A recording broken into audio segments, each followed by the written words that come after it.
Shalom Bapak Ibu yang dikasihi Tuhan. Selamat pagi. Salam damai sejahtera di dalam Tuhan Yesus Kristus bagi kita semua. Puji Tuhan, pada pagi hari ini kita masih diberi kesempatan untuk bertemu dalam sarapan rohani hari ini, hari Jumat tanggal 13 November 2020. Sebelum kita akan membaca dan merenungkan firman Tuhan, marilah terlebih dahulu kita datang pada Tuhan dalam doa. Mari kita berdoa. Ya Tuhan, Allah Bapa kami yang ada di surga, Allah yang kami sembah di dalam nama Tuhan kami Yesus Kristus, pada pagi hari ini kami menaikkan puji syukur kehadirat-Mu atas kasih karunia dan penyertaan Tuhan yang tidak pernah berkesudahan di dalam kehidupan kami. Tuhan, pada pagi hari ini, sebelum kami akan memulai segala aktivitas kami mau belajar tentang kebenaran firman-Mu. Kami mohon pertolongan kuasa Roh Kudus-Mu, memampukan kami untuk memahami firman-Mu. Ajarlah kami untuk hidup berkenan kepadamu, luruskanlah jalan-jalan kami, dan arahkanlah hati kami kepadamu, agar hidup beriman kami semakin disempurnakan dalam pengenalan akan Tuhan. Kami membuka hati bagi firman-Mu ya Tuhan, di dalam nama Tuhan kami Yesus Kristus kami berdoa. Amin. Firman Tuhan pada pagi hari ini diambil dari 2 ayat yang sudah disediakan bagi kita di dalam Puji dan Janji, yang terdapat di dalam kitab Yesaya 44 ayat 3 dan Kisah Para Rasul 2 ayat yang ke-39. Demikian firman Tuhan. Aku akan mencurahkan air ke atas tanah yang haus dan hujan lebat ke atas tempat yang kering. Aku akan mencurahkan rohku ke atas keturunanmu dan berkatku ke atas anak cucumu. Petrus berkata, bagi kamulah janji itu dan bagi anak-anakmu dan bagi orang yang masih jauh, yaitu sebanyak yang akan dipanggil oleh Tuhan Allah kita.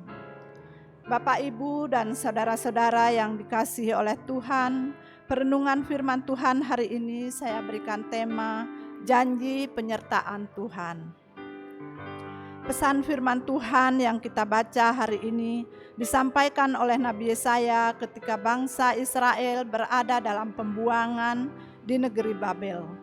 Sebagai orang buangan yang harus hidup di negeri orang, tentulah bangsa Israel menghadapi berbagai pergumulan, tantangan, dan tekanan di dalam kehidupan mereka sehari-hari.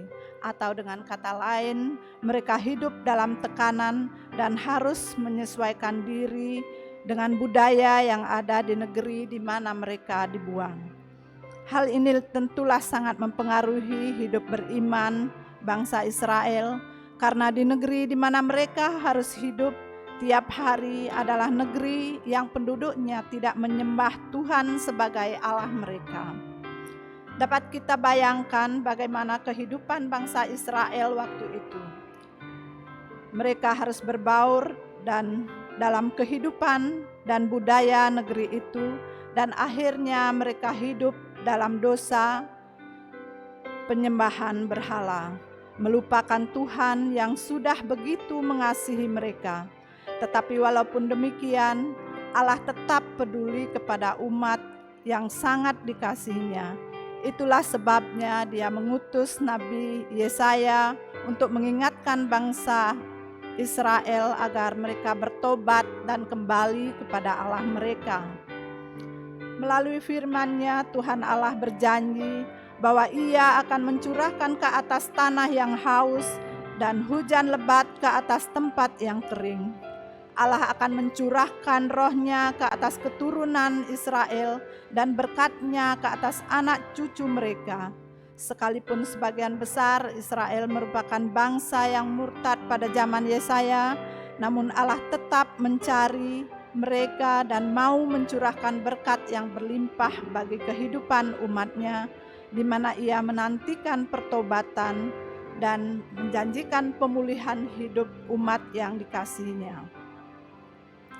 Melalui nubuat Nabi Yesaya ini, Allah menyatakan akan tiba waktunya Roh Kudus akan dicurahkan ke atas angkatan yang akan datang, bahwa Tuhan akan menaruh Tauratnya di dalam batin mereka dan menuliskannya di dalam hati mereka, bahwa Allah akan menjadi Allah mereka dan mereka akan menjadi umat kepunyaan Tuhan, bahwa mereka semua besar kecil akan mengenal Tuhan. Demikianlah firman Tuhan, dan Tuhan akan mengampuni kesalahan mereka dan tidak lagi mengingat dosa-dosa mereka.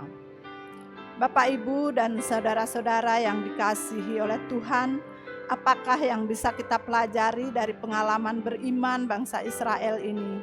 Ketika dalam kehidupan kita mengalami banyak tekanan, pergumulan, dan masalah yang membuat kehidupan rohani kita menjadi kering, janganlah pernah berpaling, apalagi membelakangi Tuhan.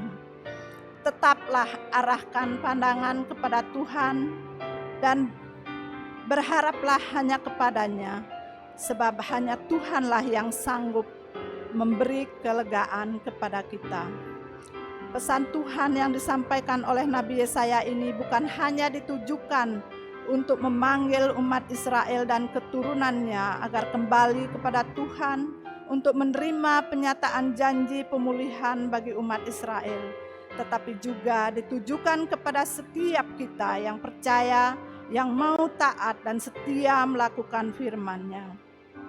Dalam Kisah Para Rasul 2 ayat yang ke-39, Rasul Petrus menegaskan bahwa bagi kamulah janji itu, dan bagi anak-anakmu, dan bagi orang yang masih jauh, sebanyak yang akan dipanggil oleh Tuhan. Jadi jelaslah bahwa janji Tuhan itu juga berlaku bagi kita, bagi setiap orang, baik yang sudah dipilih maupun orang-orang yang ditentukan akan dipilih oleh Tuhan untuk menjadi kepunyaannya. Dan bagi mereka yang mau menerima jaminan pemulihan serta kehidupan yang dituntun oleh Roh Kudus. Berbahagialah kita yang sudah diberkati dan dipilih oleh Tuhan untuk menerima anugerah keselamatan dari Tuhan.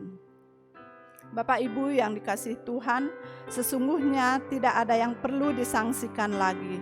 Tuhan Allah menjamin kehidupan kita, bahkan sampai kepada keturunan anak cucu kita. Tetaplah berharap dan berpegang pada kebenaran firman Tuhan, apapun keadaan kita. Jika hari-hari ini kita menghadapi begitu banyak kesulitan dan pergumulan hidup, terlebih-lebih dengan adanya wabah pandemi COVID-19 yang melanda dunia ini dan menimbulkan banyak persoalan di dalam kehidupan kita, baik itu kesedihan karena kehilangan orang-orang yang kita kasihi, masalah kehilangan pekerjaan, ketakutan, kekhawatiran akan masa depan kita dan juga anak-anak kita dan sebagainya. Tetaplah berseru dan berharap hanya kepada Tuhan, sebab Dia Tuhan sudah berjanji dan menunggu kita untuk kembali kepadanya. Sebab hanya Dialah yang sanggup memberikan pemulihan dan pertolongan kepada kita. Jadi jangan pernah meragukan kasih penyertaan Tuhan, sebab janji Tuhan ya dan amin. Tuhan Yesus memberkati dan menolong kita. Amin. Demikianlah firman Tuhan yang menjadi perenungan kita hari ini. Mari kita berdoa. Tuhan Allah Bapa Surgawi, Allah yang kami sembah di dalam nama Tuhan kami Yesus Kristus, kami mengucap syukur dan terima kasih atas firman-Mu yang boleh kami dengar pada hari ini. Biarlah firman yang sudah kami dengar akan menjadi rema dan boleh kami lakukan di dalam menjalani kehidupan dan aktivitas kami tiap-tiap hari. Tolonglah agar kami tetap teguh di dalam iman, bahwa Engkau adalah Allah yang senantiasa menyertai dan tidak pernah meninggalkan kami, apapun keadaan kami. Sehingga melalui kehidupan kami boleh mewartakan kasih dan menjadi berkat bagi orang lain. Di dalam nama Tuhan Yesus kami berdoa. Amin. Selamat beraktivitas. Tuhan Yesus memberkati dan menolong kita. Shalom.